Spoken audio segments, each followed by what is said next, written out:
Welcome to the Dry Bar Comedy Podcast, the podcast where you can hang out and laugh with your favorite dry bar comedians. As usual, it's Taylor Nielsen. And it's me, Jordan Macon. I liked how you said comedians just then. It was so smooth. Thank you. Yeah. Yeah, you like the timbre of my voice or something? Your voice like has a gravelly smoothness to it today, and I'm liking it. Yeah, it's because I have had a cold. Oh, well, keep it up, man. Yeah, I'll always just be a little bit of sick, just for radio. It's good. It adds mystique to it. Well, great. Should we just jump to our guest today? Yeah, I think we should head to the clip. Let's do it. So like I tell you, my grandmother raised me, beautiful lady. We had a nickname for her. We called it Go-Go. I don't know why. It's not like she ever went. You know what I mean? Love Go-Go, man. We were like, that's my heart right there. But you know, she had funny ways about it. Like every time every time Go-Go burned rice, which was every time Go-Go cooked rice, it was always my fault that she burned the rice. You know, like I'm playing video games, she comes walking in. I say, hey, Go-Go. She's like, boy, you're trifling. What? You mean to tell me you sitting right in here and you can't smell the rice burning? Sorry, I thought you had that. I thought that was your thing. Goes on and on, almost a daily occurrence. I'm outside playing, still happens. I'm outside, Go-Go comes, calls me up. I run upstairs, we're on the 5th floor. I run upstairs, hey, Go-Go, what's up? Boy, you're trifling. What? She's like, you mean to tell me you right outside and you can't see the smoke coming out the window? This happens all the time. I grow up, I move away, I go to college, right? I get a call on my dorm, pick up the phone, it's Go-Go. Hey, Go-Go, boy, you're trifling. Like, Go-Go, listen, I'm 100 miles away from you, okay? I can't see it, I can't smell it. She said, turn to channel 6.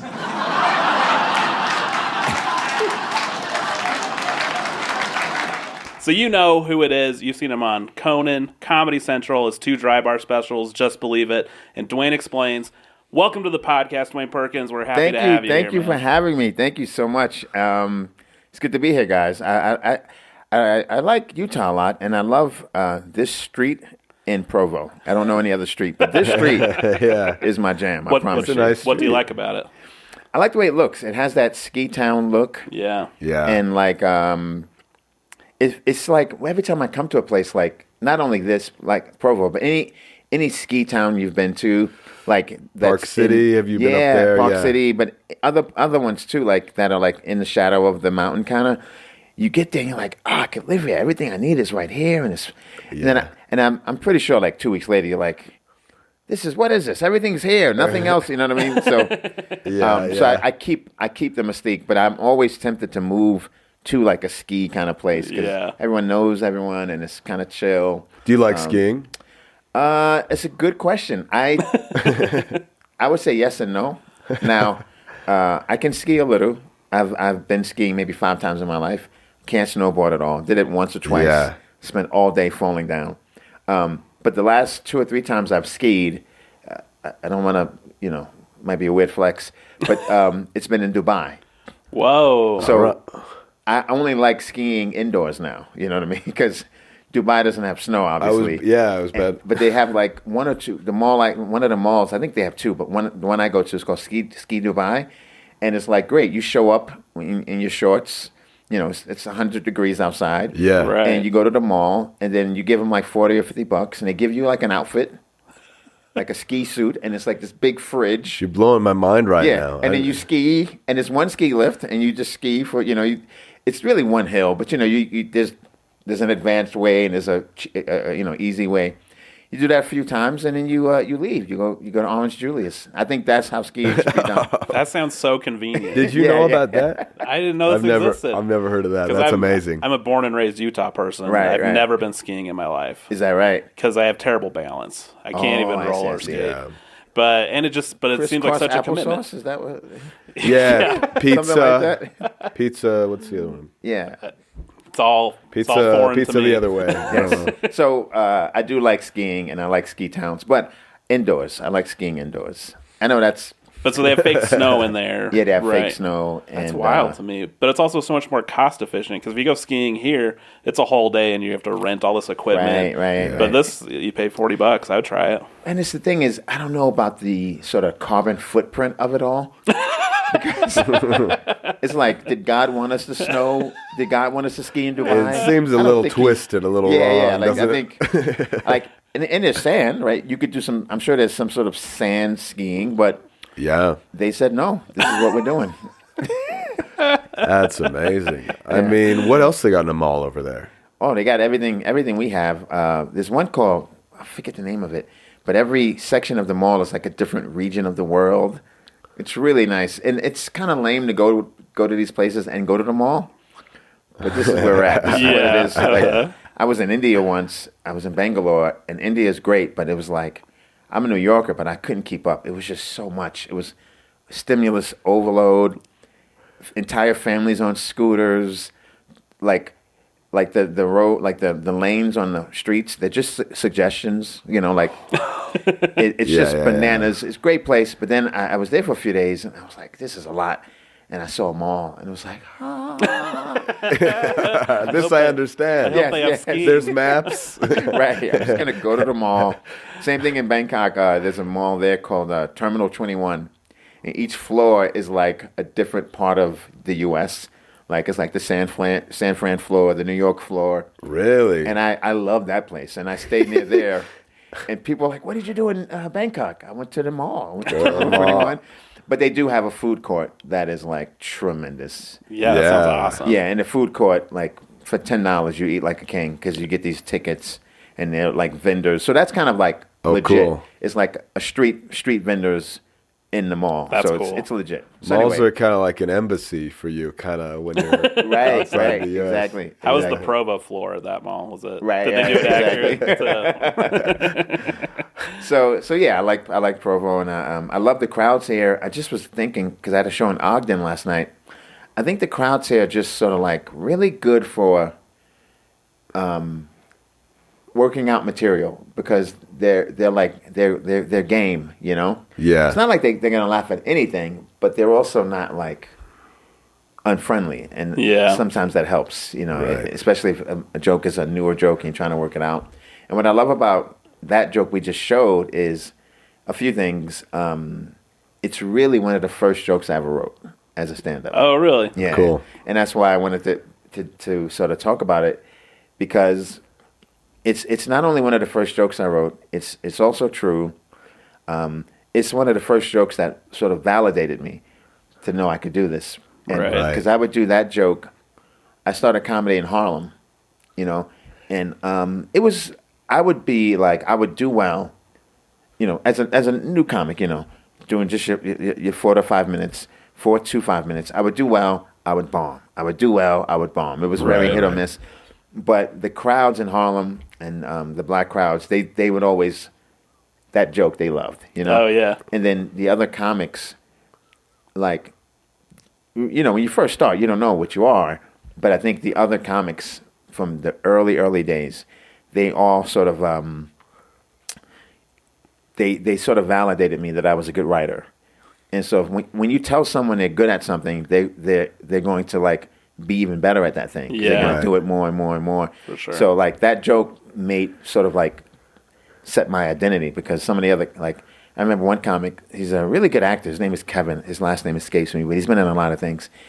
And he did comedy for a little while. He's more of an actor though. And he said, "Man, you have something we don't have. You know how to write jokes." And I'm like, literally hadn't been on stage 5 times. Uh-huh. Wow. And so to have someone tell you that, you're Yeah. like, oh, okay, I guess, you know what I mean? And what's great about that joke, or what touches me, is 2 times, it's happened many times, but the first 2 times, I did that joke at some outdoor event in somewhere in the Midwest. And someone came up to me, it was actually a white person, and I never knew this, I promise you, right? And so my grandmother, her name was Gloria, we called her Go-Go. And I gave her that nickname, but before I could even remember talking. So I never knew. One day I asked her, "Why do we call you that?" She was like, "You started it." So yeah, when I first learned how to speak, I called her Go-Go. And was I trying to say Gloria? Was I trying to say grandmother? I don't know.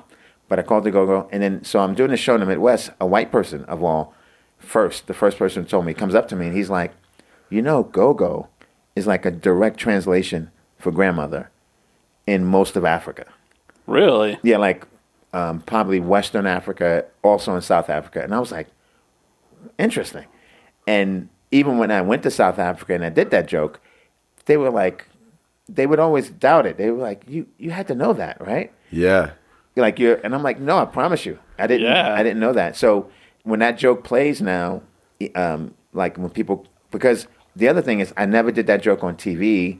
I had stopped doing the joke, kind of retired. So when Dry Bar called, I was like, you know what, I'm gonna see if I can revitalize this. Hadn't done it in like 10 years. Yeah. So even as I watch it, that version, I'm like, oh, I missed the line. I'm realizing now because I hadn't done it, because I'm supposed to, like the way the joke back in the day when I used to do it, it was, I would say, hey, Go-Go. And then she would say, don't you hey, Go-Go me. I completely forgot about that. It's just a little beat that would have changed it a bit. So anyway, when Dry Bar posts that video, people will email me and comment, like, now I know, but people are always like, that means grandmother in, most of Africa. That's wild. Yeah. Whoa. But what I've found out is if you go to Africa and ask people where it came from, they go, well, Dwayne started that. Right. He started, so we do it now. That means grandmother. Right. So and then the Dry Bar thing, the beauty of it for me is sometimes just not knowing what something is. Like if you flash back, whatever, 6 years ago, 7 years ago, and I get contacted. You want to do this Dry Bar thing? It's in Utah. I'm like, oh, great. In my mind, I'm like, I can do old jokes, and I can do jokes that I've never done that might fit this crowd. Right.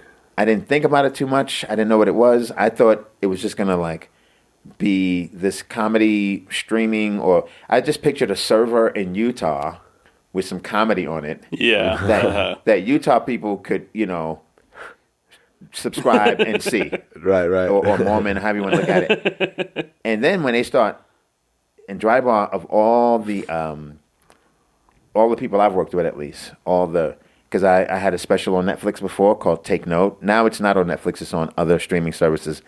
But Netflix licensed it for 2 years. And shout out to them. But every other organization, or whatever you want to call it, network, or I've done business with, they don't promote like Dry Bar does.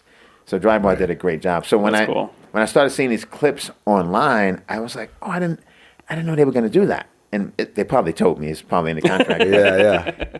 And so what's good is that had I known, I probably would have done something different. And I'm glad I didn't. I'm glad I just came in thinking it was just a fun thing. Yeah. And then it's actually worked out really well. And more people recognize me from Dry Bar than anything else, even my first special. And even overseas and places like that. Like it has way more reach than I think people could imagine. Yeah, I think a lot of people, especially because you did your first special in the earlier seasons, a lot of people came in being like, I don't know what this is. Seems cool, I guess. Right. And then stuff blew up, which is cool. It's exciting. Yeah, exactly. So I'm so glad I did that joke, because there was no place for me to do it. I don't do it in my act, really. Right. And so, again, nice crowds. I'll throw this joke in. If it doesn't go well, it won't crash the set, because I'm going to place it just so. If it does well, fine. So. Yeah. And it's a cool, meaningful joke for you. Exactly. So set you on the path and stuff. That's rad. So so that talks a little about your family experience. Right. You use that a lot in your comedy? A bit. I should do more. It's weird. Like, I think I have some bits that are personal, but since my favorite comic is George Carlin, not that I don't really pattern myself after him like beat for beat, but I do think you can learn as much from a person if they share with you how they think. Yeah. You learn as much as you do from like what their background is and stuff like that. That's why like before dating apps really were big, back when like social media was first starting up, it was like, what kind of music do you listen to? What you can almost discern so much from a person just from what their likes and dislikes are. Yeah, totally. So I kind of like lean into that more. But yeah. But That's every so now true. and then I do family stuff and it works. Yeah. That's cool. You're talking about, I mean, you were flexing about skiing in Dubai. Yes, yes. And especially you talk about being in China, right? Yes, yes. Did comedy take you all these places, or how did that happen? Yeah, absolutely, absolutely. China, and it's weird because sometimes you're just thankful that you speak English, because everyone speaks English. Yeah. Or if they don't, there is an English contingent, an English speaking contingent everywhere. Yeah. So like shows for expats or for people Yeah. who speak English as a second language. It's taken me all over the globe, and it's weird because it makes sense when you're Gabriel Iglesias or even Cat Williams or Kevin Hart. Like you expect their comedy because they're so famous. They're gonna be, maybe India has 1 billion people, right? Yeah. 10,000 of them have to know who Gabriel Iglesias is. You see what I'm saying? Yeah. But in my case, when you're not as famous, but you can still go somewhere and do a show, and it can still be cost effective, and they can still send you, fly you over. It's really cool. It's a real beautiful thing. Yeah. That's awesome. You have some good jokes about kind of cultural differences in China. Yes. Did going to other countries ever stress you out? Because for me, I'm not scared of other countries, but I'm scared of looking like an idiot. Right. And so I hate going places where I'm like, I don't know how I'm supposed to act right now, and that always stressed me out. Was that a learning curve for you? A little bit. What I do is, it's so interesting. I learned this from movies, but also from my life, and is that like everyone's kind of paying attention to themselves, kind of.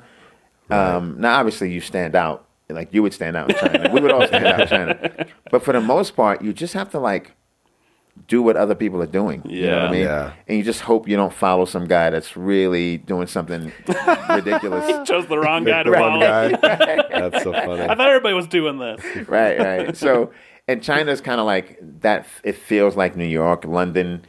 In most cases, I'm in a big city, so I have big city experience. Yeah. Right. I know how to take the train. I know how to do all that stuff. It's just in me. I just. Yeah. And when I get off the train, I just walk where they walk, and I do what they do. You know what I mean?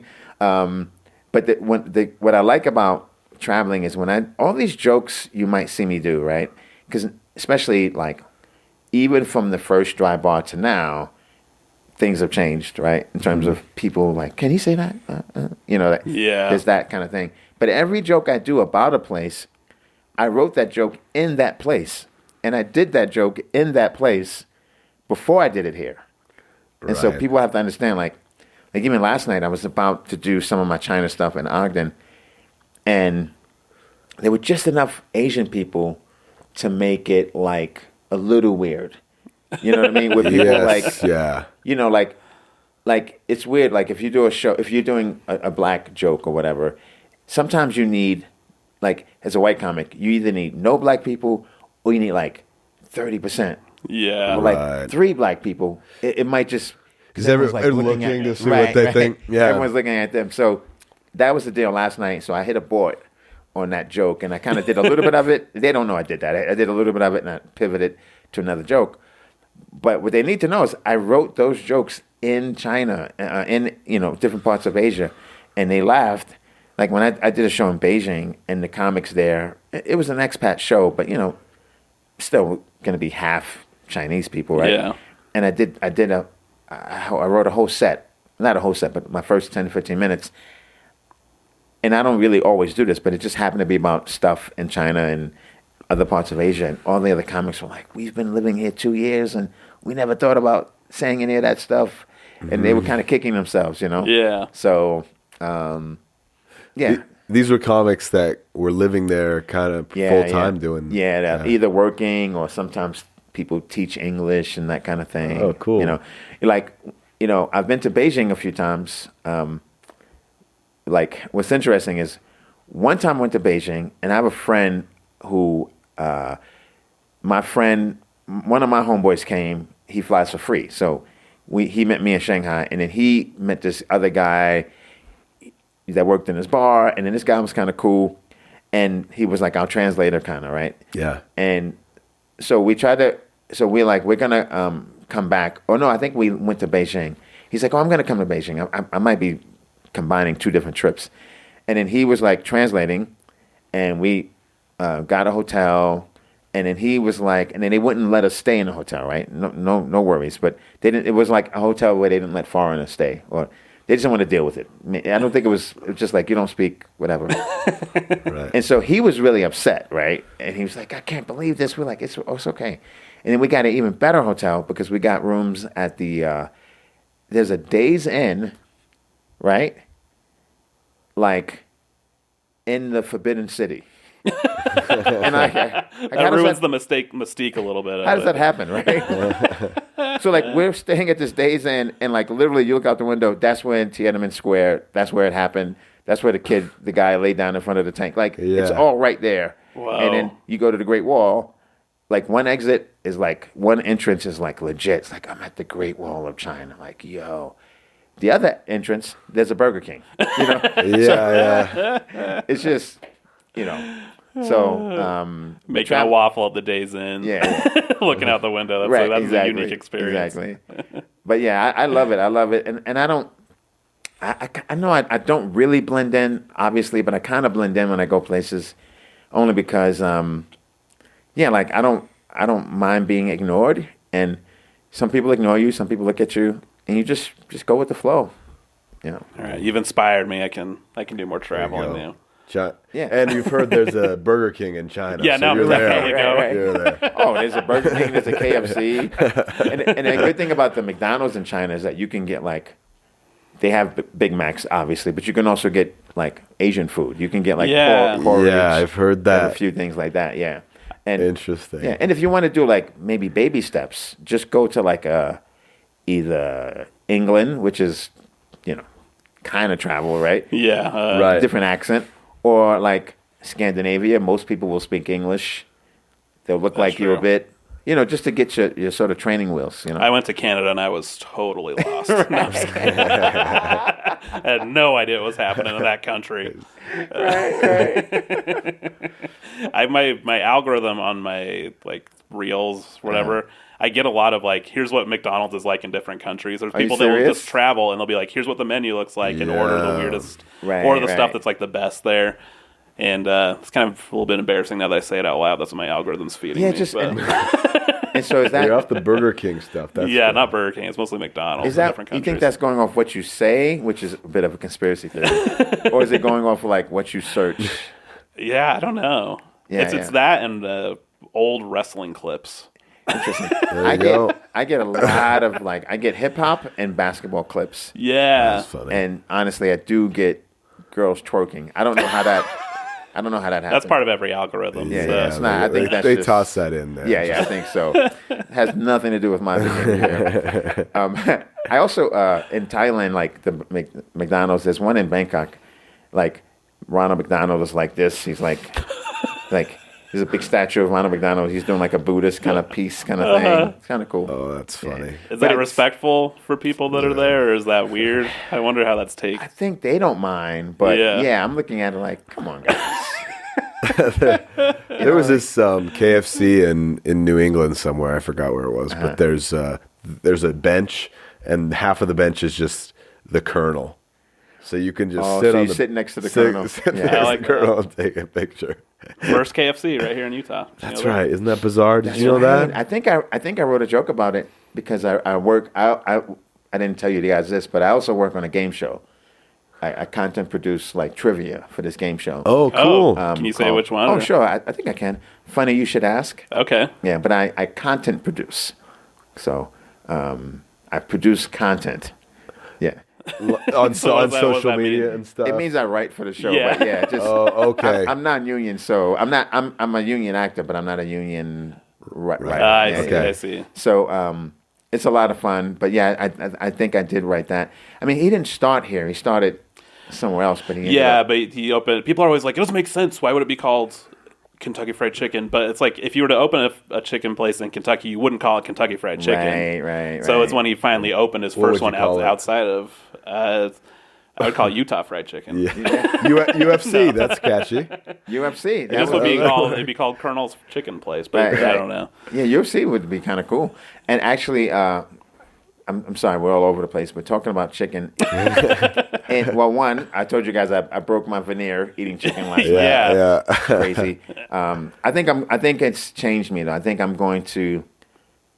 I don't know. I didn't grow up in the Great Depression, right, at all, but my grandmother did, and so I just think I got to stop eating the cartilage. It's just not worth it. Yeah. Like it's like, what am I trying to prove? I'm trying to actually like not be like become soft, like keep my street cred. That's what Like, Right. I eat cartilage. You You don't like the taste of the cartilage or anything. I mean, it's like it's just something like I want to feel like I'm completing. You're the not job. wasting don't want to waste. Yeah. But do you break it open and get the marrow out of it too? No. I do mean, that. I have done that. My stepfather used to do that. I don't do it, but only because I don't think it's like if you need a bone marrow transplant, like you can't. There's no relationship Yeah, there, right? there's So I don't do that. But my wife does that. Cleans the like chicken bone off. Like, is that right? Entirely too. Yeah, like I hate when I'm eating chicken with someone, like chicken wings, especially, and like you're like, did you eat this or is it?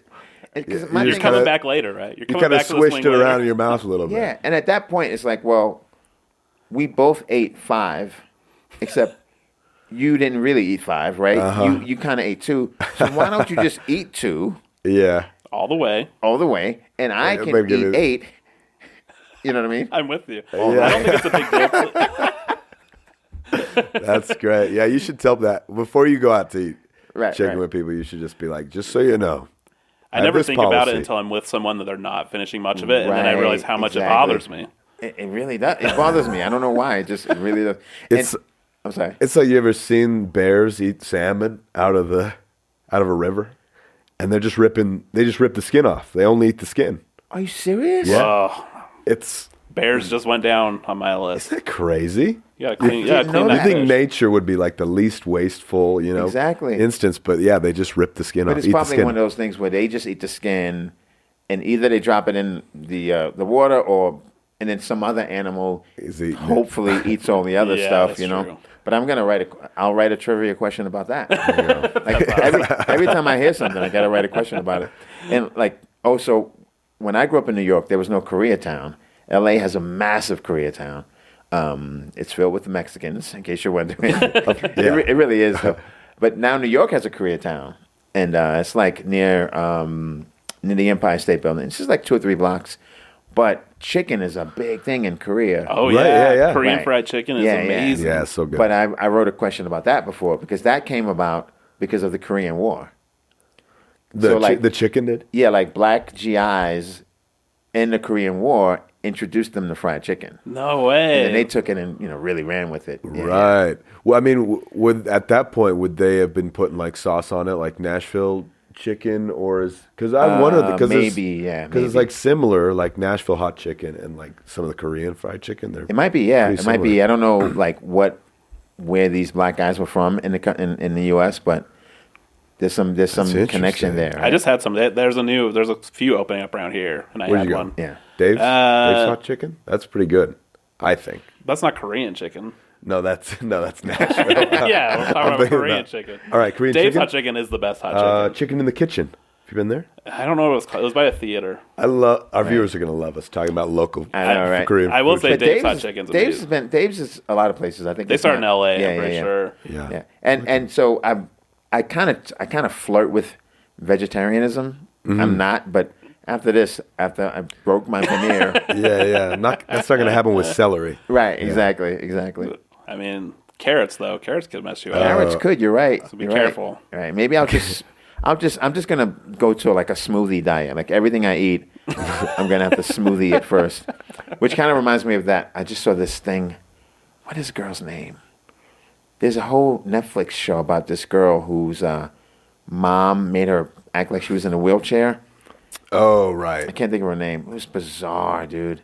Yeah. Like her mom basically had a scam going and told everyone she had all these diseases and she couldn't walk and all this other stuff to the point of installing a feeding tube. But she could eat, she could walk. Yeah. And the mom just sort of like raised her this way. And so when I said smoothie, that made me think of that. She would like blend chicken and stuff and just put it directly into her stomach via this feeding tube. Your teeth will be fine that way. Right. So that's an option. You just need to find a mother figure like that to take. Yes. It kind of makes first dates a little awkward. Just sort of like, here's what I'm looking for. I'll have the blended steak. Yeah. Yes. So slurp it up. Well, can you talk a little bit about growing up? You grew up in Harlem, you said? No. I did. That's why I started comedy. I grew up in Brooklyn. Yeah. Brooklyn, Coney Island. Brooklyn. And at what point did you know you wanted to start doing comedy? That's a good question. I think for me, I always loved it. I always got a kick out of being funny. Not that I wouldn't say I was a class clown or anything, but I loved comedy. Studied it. Whenever it was on, I'd watch it. And I think it was like, I didn't consider it as a thing until I was in college. And I started kind of like hosting things. Like I would host the talent shows and all that kind of stuff. Right. Crack a few jokes. Where'd you go to college? New York Institute of Technology. Oh, so cool. Small college in New York, in Long Island. And I was a computer science major. And so one summer, we come back from break, and a guy I knew, and we connected again in L.A., so he actually ended up being in show business. He ran like a studio, like operations at a studio. Like he would drive the car around. So anyway, but back then, he was he was a dancer. He was a real dynamic guy. His name is Mike. Shout out to Mike. I think he moved to England, but he might be back. So anyway, one summer we came back. I think it was sophomore year, junior year, and he was like, "Oh yeah, I started doing comedy." I was like, "What? Like, what do you?" Yeah. What does that mean? Yeah, he was funny, but I'm like, I'm the one who loves comedy, and so shortly thereafter, I was at it's called the Black Business Expo, sort of a showcase of black businesses. They used to have it. I don't know if they have it still. It was in Jacob Javits Center in New York City, and I came across a comedy club. They were there trying to like get business. Like it was the Uptown Comedy Club. Shout out to them. And I was like, well, how do you perform there? And they told me how to do it. They said, come on a Wednesday. We give a little workshop. And so like I was like, oh, bet. So that had to be like one weekend. Then that weekend, I went to a comedy club. I went to the Improv, just to see the show. Then I went to the Uptown Comedy Club to do the Wednesday sort of not a class, but workshop. Yeah. And then the next Sunday, so like a week or two from that moment, I went on and wrote my jokes, and and it was good. I wrote my first set was really just one sort of sex joke and then two musical parodies. Yeah. Oh, nice. With instruments or no, but with props though. Yeah, I did. I did one Michael Jackson thing, of course, which another comic named Gerald Kelly did too, but I didn't know he did that. I may have even done it before him, but he did it really well, and it became his thing, so I stopped doing that. Shout out to Gerald Kelly, hilarious. And Flex Alexander also, he did a great Michael Jackson impression. So then you learn there's levels to it, and maybe impressions aren't my thing. But I did a Michael Jackson impression, and he sang a song. Instead of Remember the Time, it was Remember the Time When I Used to Be White. and Gerald Kelly literally had the same song, different words though. We both wrote that song with different words. I don't even know if he ever saw me do it. I saw him do it, and I was like, oh, I don't. He does it really well. Yeah. Right. And then the other thing I did was Stevie Wonder. So the whole thing, and I had these long setups. I would just I wanted to make sure everyone knew what I was talking about. Really Yeah. So, Arsenio, I think I may have gotten that from Arsenio too. He would jokingly do that, like do an impression and just turn around, come back and do it. Again, tell you over and over again what the impression is. So it was like, and I had sunglasses, and it was like basically Stevie Wonder if he was singing Jungle Fever, but it was about Roseanne Barr. And it was called Junk Food Fever. It's ridiculous, yeah. Did Roseanne ever see it? No, it never got to that level. Yeah, it was like I've got junk food fever, can't say no to pizza, I'm a big diva. It was Too bad you didn't dust those ones off for your first Dry Bar special. I know, right?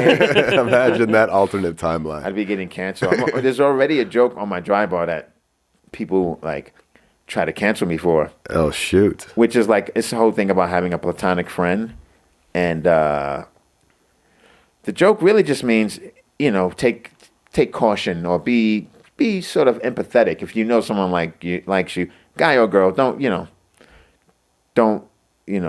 twist the knife if you don't like them back. Right? Yeah, right.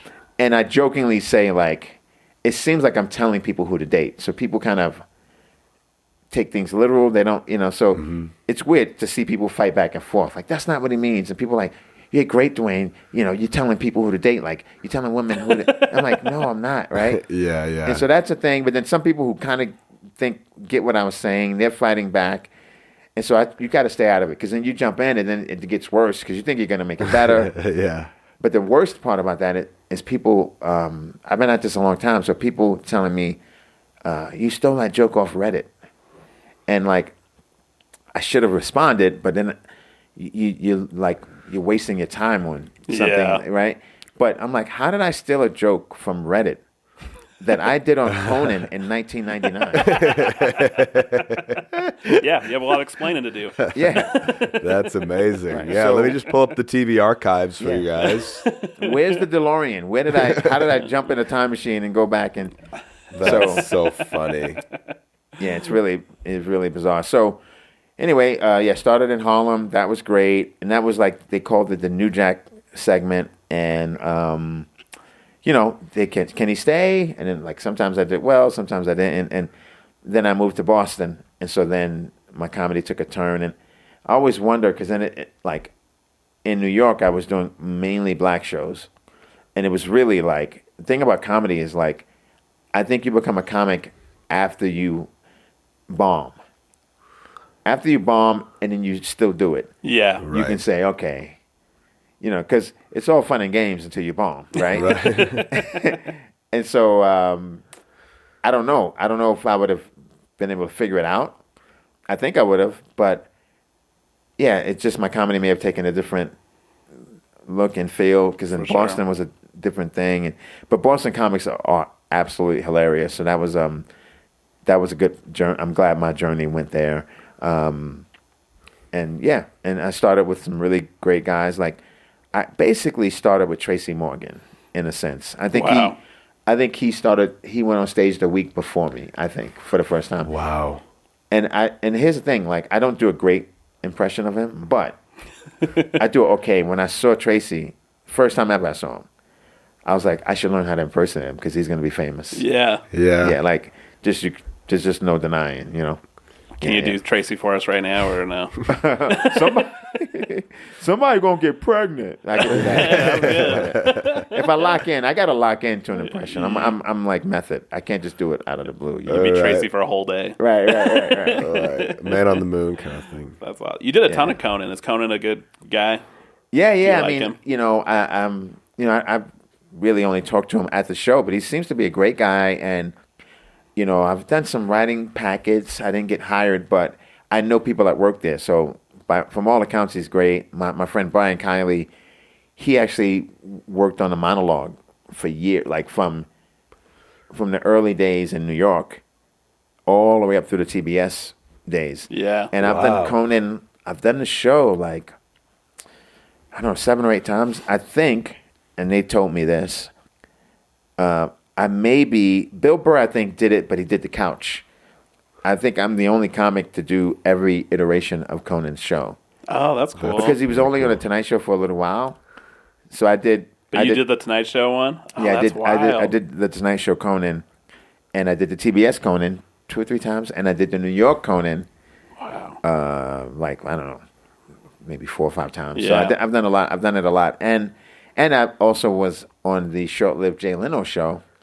I was across. We saw that. We were looking at your credits before. I'm like, whoa, Yeah. Dwayne's done tons of things on every show. Yeah. I think I just need to do a better job of telling people what I've done. Yeah. Or something like that. Yeah, I was just thinking about it in the bathroom. Just like, I was like, I always say it, but maybe this is the year that I just get a little bit better at marketing. And I think that's what I love about Dry Bar. Like, you guys, Dry Bar has done so much in that space, so I don't have to. Right. Yeah. And that's where I want it to be. But, you have to do things you don't like. And I think as a comedian, that's one of the big lessons, because I don't know about you guys. You get into comedy, there's a sense of I'm my own boss. I do what I want. Right. And then you're like, oh no, I still gotta. I get to do what I want for 1 hour at night. Yeah, but everything but it's still around a lot of doing what I don't want. Yeah. So. Yeah, social media and marketing, that stuff's like exhausting. So Exactly. I'm jealous of the people that like it. Right, you know what I mean? right. Because it just really is just draining. Yeah, or people who intuitively understand. Yeah, how to make it work yeah, and- exactly. Right. And you can be both. You can be good at both, but typically, you know, you're going to be stronger at something than something else, right? For sure. Right. It's like sports. Like the guy with the 40-inch vertical usually isn't a great jump shooter. Yeah, they're not 3-point shooter. Yeah. And what's crazy about that is life. Like we kind of think we own our strengths and weaknesses, and we don't understand to what extent they're choices. You know, because I mean, if you guys are sports guys, and people may not be sports people, but you know, there are lessons to be learned. The guys with the 40-inch verticals, how many of them are not 3-point shooters? Yeah. Until they can't jump 40 inches anymore, and now they're 3-point shooters. You're like, whoa. Yeah. So if you did that when you had the 40-inch vertical, you would have been unstoppable. You know, like Vince Carter, basically, he played 20 years. The first 10 years, he's dunking on everyone. Yep. The last 10 Yeah. years, he's shooting 3-pointers. Well, even like the greatest, like LeBron, his jump shot's gotten better as his. Right, he's still right. crazy athletic, but he's not as athletic as he Right, was in exactly, his prime. exactly. And his jump shot's gotten better, but Yeah. that's wild. So, you know, So maybe really late in life, I'll get good at marketing. when you lose your 40-inch vertical, yeah. I've learned something. I don't have to try it. It'll happen later on. What's your 40-inch vertical? Yeah. Oh, it's my... You went Put me on the spot no here. one would know that. Yeah, I think if you know it, that means you can jump hella high. Because why would you even? Right. You know what I mean? That's funny. Like I dunked a basketball before. I'm only 5'10", Yeah, that's cool. but never in a game. Only like in a non-game situation. I've done Yeah. it 2 times. Other than that, it was tennis balls. And the last time I did it, I was 25. So I felt good about that. But then. That's that. Yes, there you go. It's something I'll never do, so it's cool you did it. Right. Just gotta apply. It's not too late, I guess. Yeah, there's always time. Well, I actually know someone who was, I don't know at the time, late 30s, and he was like he had a bucket list thing. Shout out to Michael Magid. He was like, I want to dunk.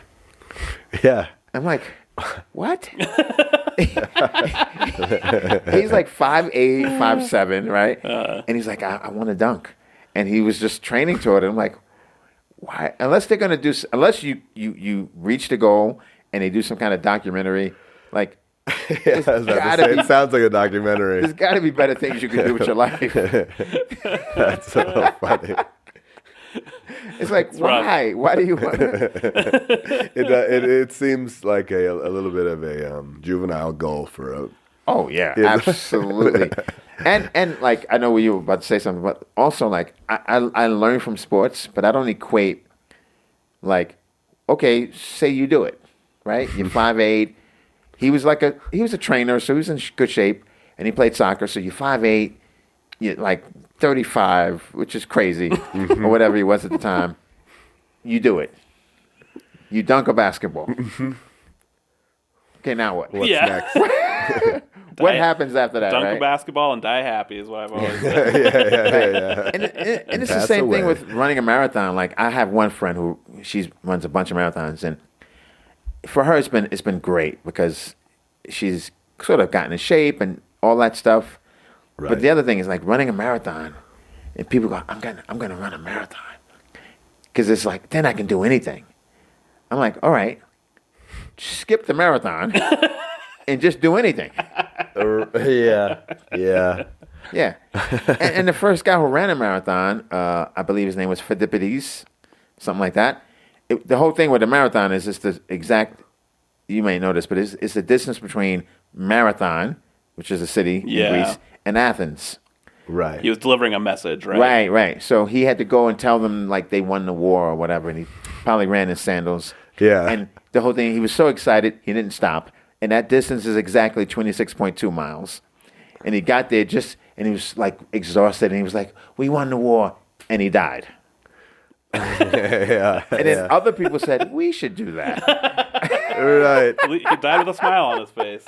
That's what the dunking guys do. Right, He dunks that, and that's funny. So excited. The other funny thing is like that wasn't his only goal. Was just to run that distance. He had a goal inside of a marathon. Right. I have to deliver something first. That's exactly right. So so the guy who wants to dunk, like, is there a message at on the rim for you? Like, did someone? Like, is a secret to life on the rim? You have to jump up and get it right. Yeah. Otherwise, what are you doing? Stop it. Amazing. Yeah, I'm always trying to figure out where do I like expend effort. Right. What do I try to do? Because there's so many things I'm interested in. We've been asking that about you as well. What is right. What does Taylor like to do. But now I know I need to dunk a basketball. Right. Well, I have this system of productivity called I call it the grid, but also when I first started it, it's called cake. I'm listening. It was cake, but I took liberties because first it was cake with a hard C. The second it was CACE, but the second C was a hard C. Right? And then I said, you know what? I can just make it a K. It's my own thing, right? I can just so that way I don't have to confuse people. But the K is conditioning. Spelled wrong. Or it's C, or you can use a C, but it's a hard C. It was Either way, it requires a little bit of explaining. Yeah. So CACE, cake, and I like everything I have to do falls under one of those letters, and then I assign how many. It's trial and error, but you assign how many units that thing gets per week.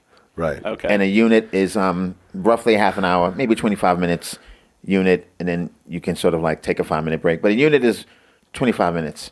And so CACE, content, because I'm a comedian. Okay. So that's going to be blog writing, joke writing, script writing, any kind of thing. And there's like 3 or 4 different types of content, right? Okay. Yeah. Administration, that's emailing, social media, Totally. And there's 3 or 4 different types of admin that sometimes things don't fit neatly, but I kind of make them fit into that. Third, C, conditioning, just being in shape, right? Okay. E, elevation. And that's what's important about that is that you can gauge how, like, if you're too busy, one way of gauging, I think, too busy is if you don't have time to do something you like. Right. That may not add to the bottom line, right? So for me, that's going to be something different for everyone. For me, elevation might be Spanish. I'm learning Spanish, playing the guitar. I play awfully, things like that. Right. And so then I assigned how many units they each get a week, and then I have a grid, and it's like, and what I've learned is it's like instead of it being more of and sometimes I'm off grid because like I'm working on a game show. I really don't have that much free time. I'm not going to hold myself to the same standard. Or I could lower the number of everything. But when I found this system, and I'm kind of, giving you the broad overview, it wasn't as much a productivity system, which it is, as much as it's become sort of some sort of archive of how I spent my time. Because then what I find is like some things every week without fail, I do all the boxes. Yeah. Like content, I'm always hitting that mark. Admin, I'm not hitting that mark. So then it's like, from a productivity standpoint, it's like, oh, you got to up the admin. But also, if you take a step back, you'd be like, maybe I don't want to do the admin. You know what I mean? So you kind of like... Maybe the A is a lowercase a. Rather Right. So it just, when you said that, it's just a way of sort of like both managing your time, but also gauging how you spend your time. Right. And cool. Yeah. And it's been good. So now the thing is, what I've learned from is I'm not really lazy, even though sometimes I always feel like I'm not getting stuff done. But then I check my things to do list. And I'm like, I'm getting stuff done. I got to give myself. You have to be like the right amount of hard on yourself, and the right amount of like, okay, you did okay. You know what I mean? Totally. And social media is I know people will actually like put things on their phone to like jam them up so they can't do it. Yeah. So it'll take your time. Yeah, absolutely. It'll take it fast. Absolutely.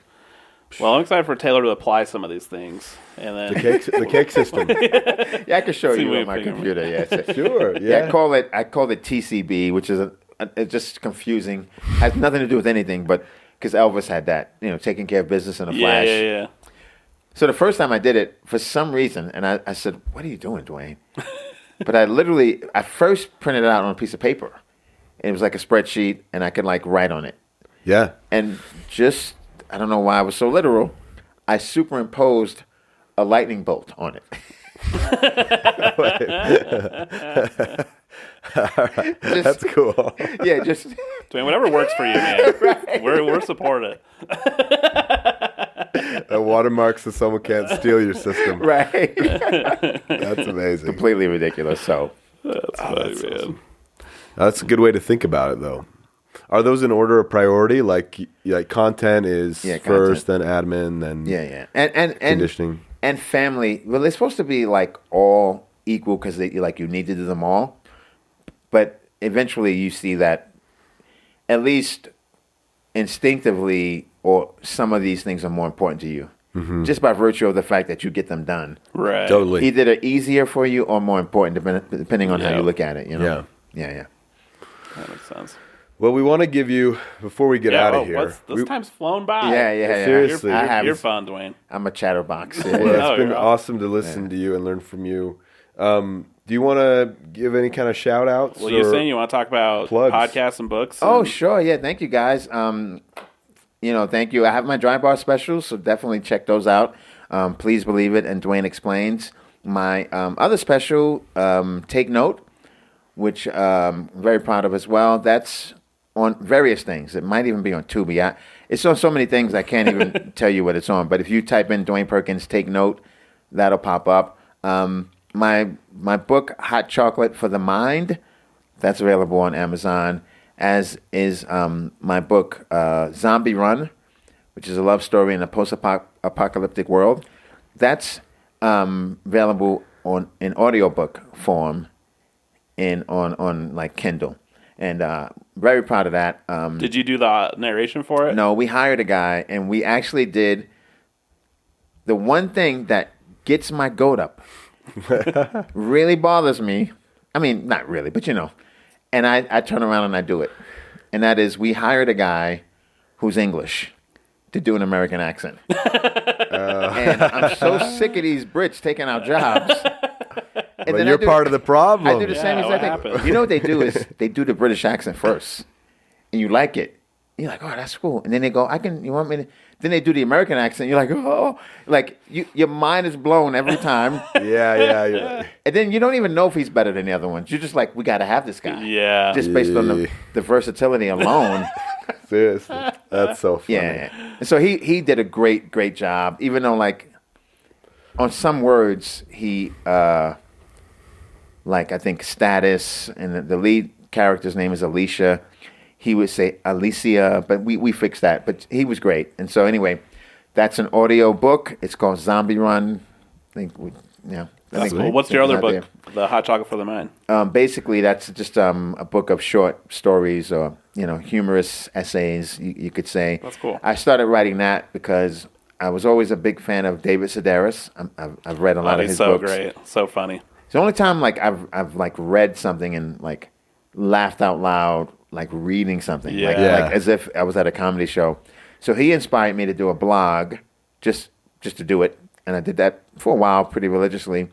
Then I took the best blog entries and made a book out of them. Basically. Oh, cool. Oh, that's cool. And that's Hot Chocolate for the Mind, because I don't know, I felt like people were telling me who were fans of the blog that it's kind of inspirational, and it ended up having like a good, like a heartfelt thing, but more like telling people sort of like get their mind right. So that's why I named it that, which is obviously a play on some other book. Which will not be mentioned on this podcast. Right. We're not promoting that. Man. Yes. Well, it's been an absolute joy talking to you today. You Dwayne. too, guys. Thank you so much. Yeah, thanks for being here, Dwayne. It's so fun. Yeah. And you guys do a great job, and Dry Bar is spectacular. And people always tell me, should I do Dry Bar? I'm like, of course. Of course you should. Now, do they want you? I don't know. You got to ask them. That's awesome. Well, thanks again for being here. Let's do our classic sign-off. Let's keep it classic. Why not? Right. All right, guys. Yeah, check out drybarcomedy.com for upcoming shows and new releases, merch.